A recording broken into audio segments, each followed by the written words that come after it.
Hello friends সকলোকে পুনৰবাৰ স্বাগতম জনাইছো মোৰ চেনেল জ্ঞান ভাণ্ডাৰ 24/7 লৈ গ্ৰেড 3 পদৰ বাবে ইতিমধ্যে বিজ্ঞাপন দিছে অসম চৰকাৰে 12600 পদৰ বাবে আবেদন ইতিমধ্যে আৰম্ভ হৈ গৈছে অনলাইন যোগে যোৱা 10 নৱেম্বৰ তাৰিখৰ পৰা আবেদন প্ৰক্ৰিয়া আৰম্ভ হৈছে আৰু আবেদনৰ প্ৰক্ৰিয়া অহা ডিসেম্বৰ 29 তাৰিখলৈকে চলি থাকিব যিসকলে আবেদন কৰিম বুলি আশা কৰিছে বা গ্ৰেড 3 পদৰ এক্সামত বহিব বুলি ভাবিছে বা গ্ৰেড 3 চাকৰি কৰিম বুলি ভাবিছে তেওঁলোকে আবেদন কৰক আৰু প্ৰিপাৰেচন পূৰ্ণোদ্যমে চলাই থাকক প্ৰিপাৰেচনৰ ক্ষেত্ৰত আপোনালোকৰ সহায়ক হওক এই আশালৈ এই ভিডিও বনোৱা হৈছে গতিকে ভিডিওটো সকলোৱে চাই থাকিব ইয়াৰ পৰৱৰ্তী পৰ্যায়ত ভিডিও প্ৰদান কৰা হ'ব আজিৰ ভিডিওত আলোচনা কৰা হৈছে যে যোৱা 2022 বৰ্ষত গ্ৰেড 3 যি এক্সাম হৈছিল সেই এক্সামৰ যি কোৱেশ্চন পেপাৰ আছিল এই কোৱেশ্চন পেপাৰ সলভ কৰা হৈছে আজিৰ ভিডিওত অকল সলভ কৰাই নহয় ইয়াৰ আনুষংগিক বিষয়সমূহ চালিজাৰি চোৱা হৈছে গতিকে ভিডিওটো ইম্পৰ্টেন্ট হ'ব সেই সকলৰ বাবে যিসকলে গ্ৰেড 3 পদৰ বাবে প্ৰিপাৰেচন লৈ আছে গতিকে ভিডিওটো হেকলৈকে চাব যদি ভিডিওটো ভাল লাগে তেন্তে নিশ্চয় লাইক কৰিব আৰু পৰৱৰ্তী ভিডিওসমূহৰ বাবে যাতে পৰৱৰ্তী ভিডিওসমূহ আপোনালোকে পাই থাকে তাৰ বাবে চেনেলটো সাবস্ক্ৰাইব কৰিব গতিকে পলম নকৰি ভিডিওটো ষ্টাৰ্ট কৰো সো আজিৰ প্ৰথম প্ৰশ্ন হৈছে the term Tirthankaras is associated with Tirthankar শব্দটো কোনটো ধৰ্মৰ সৈতে সম্পৰ্কিত সো কাৰেক্ট আনসাৰটো হ'ব অপশন এ জৈনিজম অৰ্থাৎ জৈন ধৰ্মৰ সৈতে তীৰ্থংকৰ শব্দটো জড়িত জৈন ধৰ্মৰ যিগৰাকী প্ৰধান গুৰু স্পিৰিচুৱেল গুৰু তেখেতক তীৰ্থংকৰ বুলি কোৱা হয় এনেকুৱা তীৰ্থংকৰ জৈন ধৰ্মত মুঠ 24 গৰাকী আছে তাৰ প্ৰথম গৰাকী যিগৰাকী তীৰ্থংকৰ তেখেতৰ নাম হৈছে ঋষভনাথ আৰু শেষৰ গৰাকী অৰ্থাৎ 24 নম্বৰ যিগৰাকী তীৰ্থংকৰ তেখেত হৈছে Mahavir So correct answer to option A Jainism. Next question: the state of Northeast India that does not share borders with Bangladesh is Bangladeshor hoite Northeast অর্থাৎ উত্তর পূব ভাৰতৰ কোন ৰাজ্যই সীমা স্পৰ্শ নকৰে সো ইয়াত কাৰেক্ট আনসাৰ to হ'ব option A মণিপুৰে বাংলাদেশৰ হৈতে কোনো ধৰণৰ সীমা স্পৰ্শ নকৰে আমি যদি মেপত চাও তেতিয়াহলে দেখা পাম যে এটো হৈছে উত্তৰ পূৰ্বাঞ্চলৰ ম্যাপ লগতে ইয়াত বাংলাদেশৰ এটো হৈছে বাংলাদেশৰ বৰ্ডাৰ এইখিনি হৈছে বাংলাদেশৰ বৰ্ডাৰ এই গুটেইখিনি বাংলাদেশ বিস্তৃত আছে বাংলাদেশৰ বৰ্ডাৰ এইখিনি লৈকে যিখিনি ভাৰতৰ হৈতে অৰ্থাৎ উত্তৰ পূৰ্বাঞ্চলৰ হৈতে স্পৰ্শ কৰি আছে সো এইখিনি হৈছে অসম অৰ্থাৎ অসমে ইয়াত বৰ্ডাৰ স্পৰ্শ কৰি আছে এইখিনি লৈকে মেঘালয় বাংলাদেশৰ হৈতে বৰ্ডাৰ স্পৰ্শ কৰি আছে আকৌ অসম এইখিনি আহিল আকৌ ইয়াৰ পৰা হল ইয়াৰ পৰা এইখিনি ত্ৰিপুৰাই বাংলাদেশৰ বৰ্ডাৰ স্পৰ্শ কৰিছে তাৰ পিছত একেবাৰে শেষৰ ফালে আছে মিজোৰামে বাংলাদেশৰ হৈতে বৰ্ডাৰ স্পৰ্শ কৰি আছে সো ইয়াত মণিপুৰ হৈছে এইখিনি গতিকে দেখা গৈছে যে মণিপুৰে বাংলাদেশৰ হৈতে বৰ্ডাৰ স্পৰ্শ কৰা নাই সো কাৰেক্ট আনসাৰটো হ'ব মণিপুৰ নেক্সট কোৱেশ্চন ফাইন্ড দা অড ওয়ান আউট তলৰ বিকল্পসমূহৰ ভিতৰত কোনটো অমিল শব্দ আছে এটো বাছি উলিয়াব লাগে সো ইয়াত আছে গেংটক ইম্ফল আগৰতলা আৰু ডিমাপুৰ এই চাৰিখন চহৰৰ নাম আছে ইয়াৰে এ বি আৰু সি অৰ্থাৎ গেংটক ইম্ফল আৰু আগৰতলা এই তিনিখন হৈছে ভাৰতৰ তিনিখন ৰাজ্যৰ ৰাজধানী গেংটক হৈছে সিকিমৰ ৰাজধানী ইম্ফল হৈছে মণিপুৰৰ ৰাজধানী আৰু আগৰতলা হৈছে ত্ৰিপুৰাৰ ৰাজধানী কিন্তু ডিমাপুৰ এটো কোনো ৰাজ্যৰ ৰাজধানী নহয় ডিমাপুৰ হৈছে নাগালেণ্ডৰ এখন চহৰ গতিকে ডিমাপুৰৰ ৰাজধানী হৈছে কোহিমা গতিকে ইয়াত দেখা গল যে ডিমাপুৰ হৈছে অমিল শব্দ বাকি তিনিখন হৈছে তিনিখন ৰাজ্যৰ ৰাজধানী আৰু ডিমাপুৰ কোনো ৰাজ্যৰ ৰাজধানী নহয় সো কাৰেক্ট আনসাৰটো হ'ব option D Dimapur question number 4 which one of the following groups is the festival Lai Haroba associated with তলৰ কোনটো জাতিৰ হৈতে জনগোষ্ঠীৰ হৈতে লাই হাৰবা উৎসৱটো জড়িত হৈ আছে সো কাৰেক্ট আনসাৰটো হৈছে অপশন ডি মেইতেই অৰ্থাৎ মণিপুৰৰ যি মেইতেই জনগোষ্ঠী সেই মেইতেই জনগোষ্ঠীৰ এটা উৎসৱ হৈছে Lai Haraoba question number 5 where in northeast India is Kangla fort located Kangla দুৰ্গটো উত্তৰ পূব ভাৰতৰ কোন ঠাইত অৱস্থিত সো কাৰেক্ট আনসাৰটো হ'ব অপশন ডি মণিপুৰৰ যে ইম্ফল চহৰ আছে ইম্ফল চহৰত ঐতিহাসিক কাংলা পোৰ্ট অৱস্থিত সো কাৰেক্ট আনসাৰটো হ'ব অপশন ডি ইম্ফল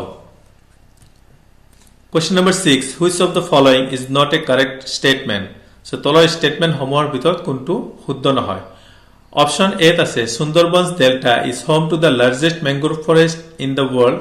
সুন্দরবন যি বদ্বীপ আছে সেই বদ্বীপ পৃথিৱীৰ ভিতৰত আটাইতকৈ বেছি ম্যাংগ্ৰোভ বনাঞ্চল সৰ্ববৃহৎ ম্যাংগ্ৰোভ বনাঞ্চল বুলি কোৱা হৈছে এটো কাৰেক্ট হয় অপশন বি ত কোৱা হৈছে যে China is world's largest mica producer China কোৱা হৈছে পৃথিৱীৰ সৰ্ববৃহৎ মাইকা উৎপাদনকাৰী দেশ এটো কাৰেক্ট হয় অপশন সি ত আছে star island is a land area that is antipodal to India Easter Island বুলি যেটো ঠাই আছে সেই ঠাইডোখৰ সেই দ্বীপটো ভাৰতবৰ্ষৰ একেবাৰে বিপৰীত দিশে অৰ্থাৎ পৃথিৱীৰ একেবাৰে উল্টা ফালে যত ভাৰতবৰ্ষ অৱস্থিত আছে তাৰ একেবাৰে বিপৰীত ফালে হৈছে ইষ্টাৰ আইল্যান্ড অৱস্থিত এইটো কাৰেক্ট হয় সো অপশন ডি ত আছে India's largest inland salt water lake is located in Gujarat ভাৰতবৰ্ষৰ যেটো স্থলবেষ্টিত সল্ট ওয়াটাৰ লেক যেটো সৰ্ববৃহৎ হেতু গুজৰাটত অৱস্থিত বুলি কোৱা হৈছে এটো ৰং আনসাৰ এটো ৰং স্টেটমেন্ট সো কাৰেক্ট স্টেটমেন্টটো হৈছে যে ভাৰতবৰ্ষৰ যেটো inland salt water lake so salt water lake অৰ্থাৎ লুনিয়া পানীৰ হ্ৰদ সৰ্ববৃহৎ লুনিয়া পানীৰ হ্ৰদ হৈছে ভাৰতবৰ্ষৰ ভিতৰত চিল্কা লেক কিন্তু ইয়াত কোৱা হৈছে ইনল্যান্ড সল্ট ওয়াটাৰ লেক অৰ্থাৎ স্থলবেষ্টিত চাৰিওফালে মাটিৰে আবৃত আগুৰা এনেকুৱা লুনিয়া পানীৰ হ্ৰদ সৰ্ববৃহৎ ভাৰতবৰ্ষৰ ভিতৰত হৈছে চিল্কা নহয় সম্বৰ লেক সো যেটো ৰাজস্থানত অৱস্থিত গতিকে এটো হৈছে ৰং স্টেটমেন্ট গতিকে অপশন ডি হ'ব correct next question According to the Election Commission of India, in order to be recognized as a national party, a political party must be treated a recognized political party in at least how many states? So ইয়াত কোৱা হৈছে যে according to the Election Commission of India, ভাৰতৰ নিৰ্বাচন আয়োগৰ মতে in order to be a recognized as a national party এটা ৰাজনৈতিক দল যেতিয়া ন্যাশনাল পাৰ্টি অৰ্থাৎ ৰাষ্ট্ৰীয় দল হিচাপে স্বীকৃতি পাব খুজে তেতিয়া a political party must be treated a recognized political party এটা political party recognized party political party হ'বই লাগিব in at least how many states কিমানটা ৰাজ্যত এটা ৰাজনৈতিক দল যেতিয়া ৰাষ্ট্ৰীয় দল হিচাপে স্বীকৃতি পাব খুজিব তেতিয়া তাৰে তিনিটা ক্ৰাইটেৰিয়া ইলেকশন কমিশনে বান্ধি দিছে তিনিটা শৰ্ত বান্ধি দিছে এই শৰ্ত তিনিটা যিকোনো তিনিটা হে ৰাজনৈতিক দলটোৱে পূৰণ কৰিব লাগিব তেতিয়াহে এটো ৰাষ্ট্ৰীয় দল হিচাপে স্বীকৃতি লাভ কৰিব সো আমি চাইলো যে সেই তিনিটা শৰ্ত তিনিটা কি কি তাৰ এক নম্বৰ শর্তটো হৈছে the party wins 2% of seats in the Lok Sabha from at least 3 different states কমেও তিনিখন ভিন্ন ৰাজ্যৰ পৰা লোকসভাৰ 2% আসন লাভ কৰিব লাগিব দলটোৱে second condition to হৈছে at a general election to Lok Sabha or Legislative Assembly the party polls 6% of votes in any 4 or more states and in addition it wins 4 Lok Sabha seats Lok Sabha বা বিধানসভাৰ সাধাৰণ নিৰ্বাচনত দলটোৱে যিকোনো 4খন বা তাতকৈ অধিক ৰাজ্যৰ 6% ভোট লাভ কৰিব লাগিব আৰু ইয়াৰ উপৰিও 4খন লোকসভাৰ আসন লাভ কৰিব লাগিব the party gets recognition as a party in 4 states দলটোৱে কমেও 4খন ৰাজ্যত ৰাজ্যিক দল হিচাপে স্বীকৃতি লাভ কৰিব লাগিব সো দেখা গল যে ইয়াৰ অপশন বি হৈছে কাৰেক্ট আনসাৰ 4টা ৰাজ্যত স্বীকৃতিপ্ৰাপ্ত দল হিচাপে স্বীকৃতি লাভ কৰিব লাগিব Question number 8 Who amongst the following said freedom is my birthright and I shall have it তলৰ কোন গৰাকী ব্যক্তিয়ে কৈছিল যে স্বৰাজ মোৰ জন্মগত অধিকাৰ আৰু মই ইয়াক লভিমে সো আমি এটো সকলে জানো যে অপশন বি থকা বাল গংগাধৰ তিলক ফ্ৰিডম ফাইটাৰ গৰাকীয়ে কৈছিল যে স্বৰাজ মোৰ জন্মগত অধিকাৰ আৰু ইয়াক মই লভিমে Question number 9 The second battle of Panipat fought between Akbar and Hemu was in the year Panipathor দ্বিতীয় যুদ্ধ যেটো সংঘটিত হৈছিল আকবৰ আৰু হেমুৰ মাজত এই যুদ্ধটো কেতিয়া সংঘটিত হৈছিল সো কাৰেক্ট আনসাৰটো হ'ব অপশন সি 1556 চনত সংঘটিত হৈছিল পানিপথৰ দ্বিতীয় যুদ্ধ পানিপথত মুঠ তিনিটা যুদ্ধ সংঘটিত হৈছিল তাৰে প্ৰথমটো হৈছিল 1556 চনত আৰু এই প্ৰথম পানিপথৰ যুদ্ধটো সংঘটিত হৈছিল ইব্ৰাহিম লোডি আৰু বাবৰৰ মাজত। আনহাতে পানিপথৰ তৃতীয় অৰ্থাৎ শেষ যুদ্ধ সংঘটিত হৈছিল 1761 চনত, যিটো হৈছিল মাৰাঠাসকলৰ লগত আফগান সম্ৰাট, আফগানৰ যি দুৰাণী সম্ৰাট আছিল আহমেদ শ্বাহ আব্দালী, এই মাৰাঠাসকলৰ মাজত আৰু আহমেদ শ্বাহ আব্দালীৰ মাজত সংঘটিত হৈছিল। নেক্সট কুৱেশ্যন হ'ল, when did the Election Commission of India first enforce the none of the above অর্থাৎ নোটা in the voting option in the assembly election in India? ভাৰতৰ নিৰ্বাচন আয়োগে none of the above অৰ্থাৎ ওপৰৰ এটাও নহয় এই বিকল্পটো কেতিয়া বলবৎ কৰিছিলে? সো কাৰেক্ট আনসাৰটো হ'ব অপশ্যন বি থকা 2013 নৱেম্বৰত নোটা বিকল্পটো বলবৎ কৰিছিলে। 2013 নৱেম্বৰত যেতিয়া ৰাজস্থান, মধ্যপ্ৰদেশ, ছত্তীশগড়, মিজোৰাম আৰু দিল্লীত এছেম্বলি ইলেকশ্যন অনুষ্ঠিত হৈছিলে, সেই ইলেকশ্যনতে ইলেকশ্যন কমিশনে পোন প্ৰথমবাৰৰ বাবে নোটা বিকল্প বলবৎ কৰিছিল। ইয়াৰ পিছৰ পৰ্যায়ত এছেম্বলি আৰু যি লোকসভাৰ যি জেনেৰেল ইলেকশ্যন সকলোতে নোটা বিকল্প বলবৎ হৈ আছে। Question number 11. Where is the headquarter of International Court of Justice located? International Court of Justice যিটো ইউনাইটেড নেশ্যনছ অৰ্থাৎ ৰাষ্ট্ৰসংঘৰ এটা অংগ হয়, সেই ইণ্টাৰনেশ্যনেল কোৰ্ট অফ জাষ্টিছৰ মুখ্য কাৰ্যালয়টো ক'ত অৱস্থিত?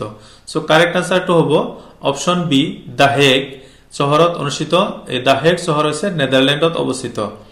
সো ইণ্টাৰনেশ্যনেল কোৰ্ট অফ জাষ্টিছত হৈছে মুঠ 15 গৰাকী জাজ ইয়াত থাকে আৰু ইয়াৰ কাম হৈছে যে যেতিয়া দেশসমূহৰ মাজত ডিসপিউট হয়, কিবা বিবাদ হয়, সেই বিবাদ মীমাংসা কৰাৰ বাবে ইণ্টাৰনেশ্যনেল কোৰ্ট অফ জাষ্টিছ প্ৰতিষ্ঠা কৰা হৈছে। Question number 12. Which one of the following steps did the Rowlatt Act incorporate? Rowlatt Act নামৰ যিটো এক্ট 1919 চনত ব্ৰিটিছ চৰকাৰে ভাৰতবৰ্ষত বলবৎ কৰিছিলে, সেই ৰাওলাট এক্টত নতুনকৈ কি পদক্ষেপ অন্তৰ্ভুক্ত কৰিছিলে? সো কাৰেক্ট আনসাৰটো হ'ব অপশ্যন সি, ইমপ্ৰিজনমেন্ট উইদাউট ট্ৰায়েল অৰ্থাৎ বিচাৰ অবিহনে ভাৰতবাসীক কাৰাবাস দিয়াৰ এটা ব্যৱস্থা এই ৰাওলাট এক্টত কৰিছিলে। ইয়াৰ বিৰুদ্ধে ব্যাপক প্ৰতিবাদো হৈছিলে। সো কাৰেক্ট আনসাৰটো হ'ব option C. Next question,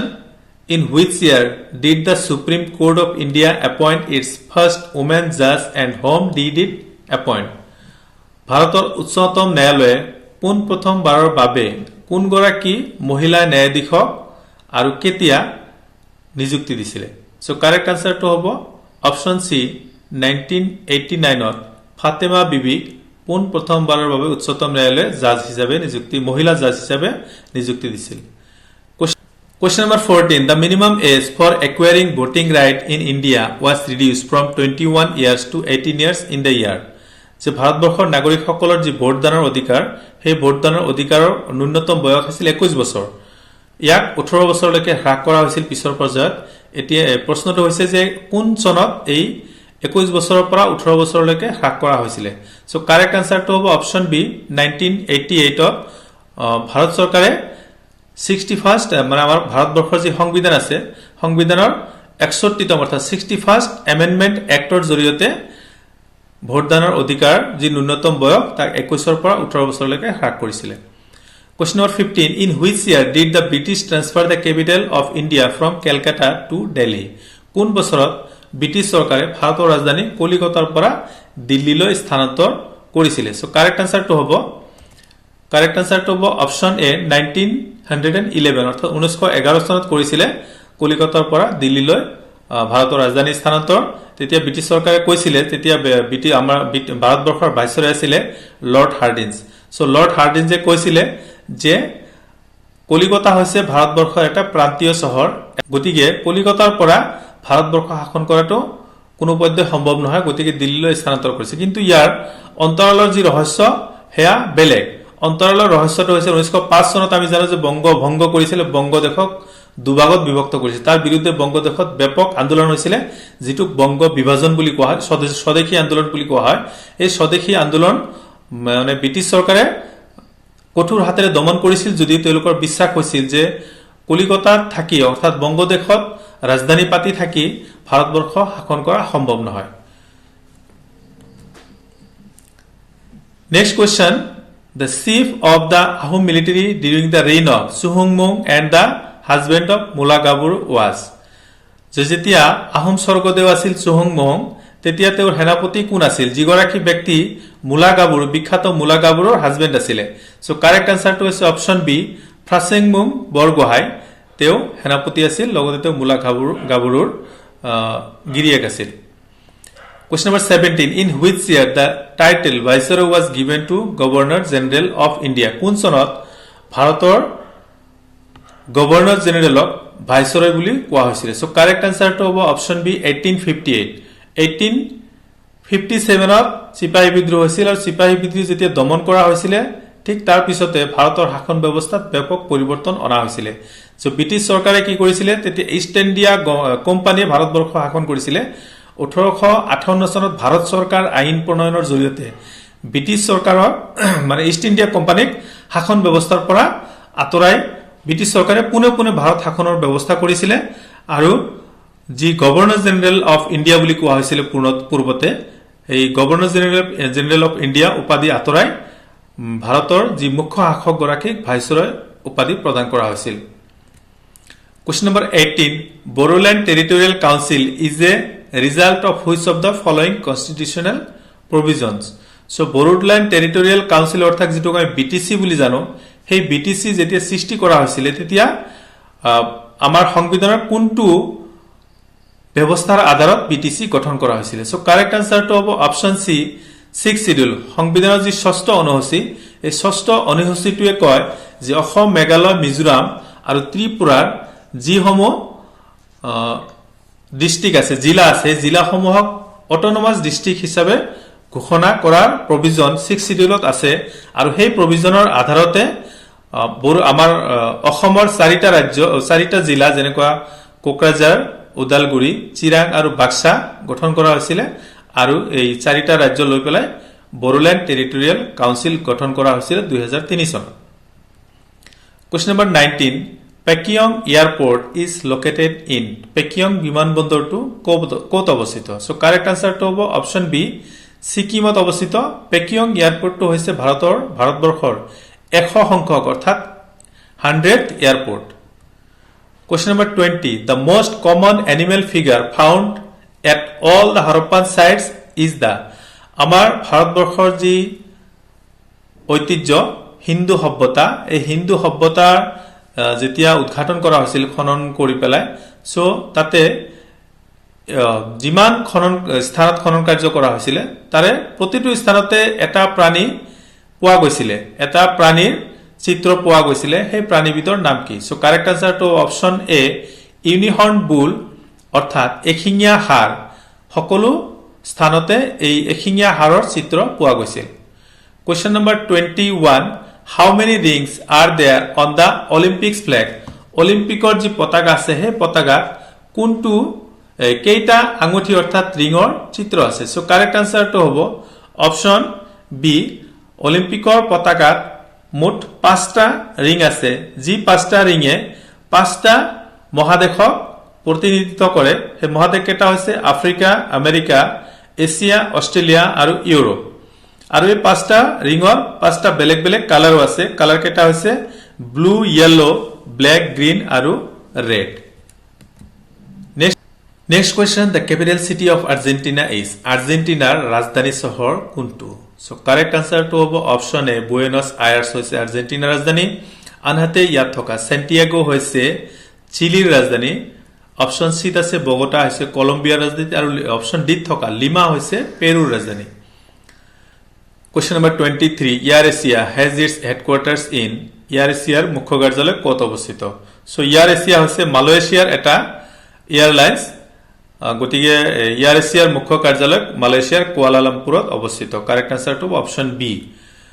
Question number 24 Which of the following is not an operating system for computers কম্পিউটাৰৰ যি অপাৰেটিং সিস্টেম থাকে অপাৰেটিং সিস্টেম হৈছে এনেকুৱা সফটওয়্যাৰ যেটো ইনষ্টল কৰিব লাগে পুনতে কম্পিউটাৰত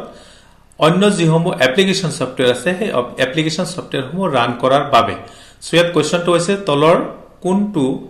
এটা অপাৰেটিং সিস্টেমৰ নাম নহয় ইয়াত উইন্ডোজ 11 লিনাক্স আৰু উবুন্টু হৈছে অপাৰেটিং সিস্টেমৰ নাম অপশন সিত আছে মাইক্রোসফট অফিস, এটো হৈছে অপারেটিং সিস্টেম নহয়, এটো এটা application software. So correct answer হবে option C Microsoft office. Question number 25. Which of the following is presently considered as the highest Himalayan peak of India? তলৰ কোনটো শৃংগ ভাৰতবৰ্ষত থকা হিমালয়ৰ সৰ্বোচ্চ শৃংগ বুলি কোৱা হয়? সো কাৰেক্ট আনসাৰটো হ'ব অপশন এ কাঞ্চনজঙ্ঘা হৈছে ভাৰতবৰ্ষত থকা হিমালয়ৰ সৰ্বোচ্চ শৃঙ্গ। সো কাঞ্চনজঙ্ঘা, আনহাতে কাঞ্চনজঙ্ঘা হৈছে পৃথিৱীৰ তৃতীয়টো সৰ্বোচ্চ শৃঙ্গ, যেটো ভাৰতবৰ্ষত অৱস্থিত, যাৰ উচ্চতা হৈছে ৮৫৮৬ অৰ্থাৎ ৮৫86 মিটাৰ। আনহাতে প্ৰথম আৰু দ্বিতীয় সৰ্বোচ্চ শৃঙ্গ যেটো পৃথিৱীৰ, এটো হৈছে মাউণ্ট এভাৰেষ্ট, আমি সকলোৱে জানো, নেপালত অৱস্থিত। আনহাতে দ্বিতীয় সৰ্বোচ্চ শৃঙ্গ পৃথিৱীৰ ভিতৰত হৈছে